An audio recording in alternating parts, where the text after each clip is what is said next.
What's up, maintenance team? I'm Cadena from Texas Fort Worth. I'm the lead maintenance at El Lago 1, El Lago 2, and Mulberry Heights. I will be demonstrating, to the best of my knowledge, golf cart safety. Got some gloves for the acid as well, and my goggles. So let's get at it. So the first thing you do to get to your golf cart, you do a 360, just like your normal vehicle. Do your 360 walk. Make sure you're safe to get out and do your work. 360.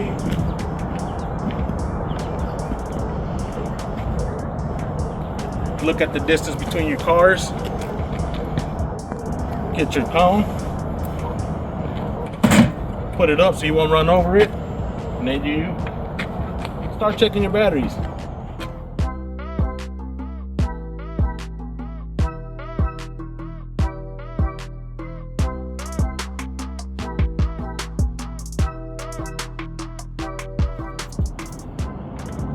Make sure it's off. There you go. Got some good levels there.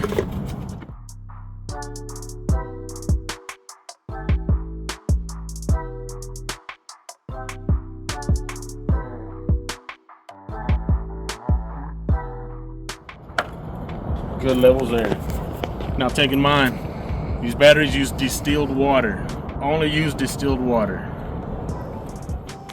So next thing we're gonna do is check our tire pressures. Make sure you check your tire pressures. Every golf cart is different.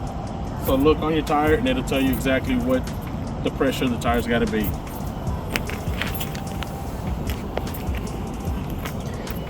This one's asking for 22 PSI.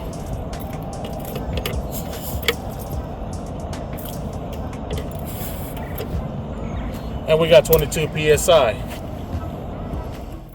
You could also do it just by eye, checking it with your eyes. You know, if the tire looks low, it's just like on a vehicle. If it looks low, then it's low. So add some air to it. Make sure you got your gauge so that you won't overinflate or underinflate your tires. All right, last thing, never leave your golf cart with the keys on it. You don't want somebody taking off with your golf cart, or a little kid jumping on it, getting into an accident. So make sure you take your keys, stuff them in your pocket, and take care of business. Cadena.